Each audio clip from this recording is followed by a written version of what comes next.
സന്തോഷം, വലിയ ആശ്വാസം ഇവിടെ കടന്നു വന്നപ്പോൾ ഇതെൻ്റെ ആദ്യത്തെ വരവാണ്. ഇനി തീർച്ചയായിട്ടും എനിക്ക് എപ്പോഴും ഇവിടെ കടന്നു വരാൻ ഒരു സ്വാതന്ത്ര്യം കിട്ടി എന്നാണ് ഞാൻ വിശ്വസിക്കുന്നത്.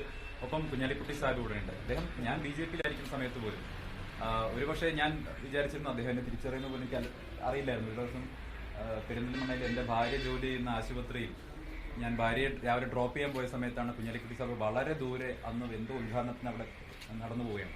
ദൂരെ നിന്ന് കണ്ട് എന്നെ അത് വാരൂട്ടിയല്ലേ വിളിക്കുമെന്ന് എന്നെ വിളിച്ചു വരുത്തി എന്നെ കൂടി കൊണ്ടുപോയിട്ടാണ് ആ ചടങ്ങ് ഉദ്ഘാടനം ചെയ്യിപ്പിക്കുന്നത്.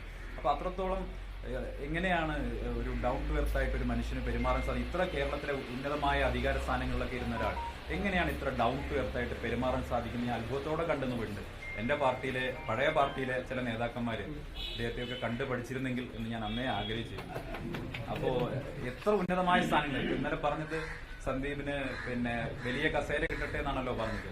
ഇരിക്കുന്ന കസേരയുടെ മഹത്വം അറിയാത്തവരാണ് ആ രീതിയിലുള്ള കാര്യങ്ങളൊക്കെ പറയുന്നത്. അപ്പോൾ താനിരിക്കുന്ന കസേരയുടെ മഹത്വം അറിയാതെ സന്ദീപിന് വലിയ കസേര കിട്ടട്ടെ എന്നൊക്കെയാണല്ലോ പറഞ്ഞത്. ഇപ്പോൾ ഇന്ന് എനിക്ക് കിട്ടിയിട്ടുള്ളത് ഒരു വലിയ കസേര തന്നെയാണ്. കൊടപ്പനക്കൽ തറവാട്ടിൽ വന്ന് തങ്ങളുടെ കൂടെ ഇരിക്കാൻ ഒരു കസേര കിട്ടിയിട്ടുണ്ടെങ്കിൽ അത് വലിയ കാര്യം തന്നെയാണ്. അത് എന്തായാലും ഇപ്പോൾ കിട്ടി എന്നുള്ളത് എനിക്ക് വലിയ സന്തോഷമുള്ള കാര്യം.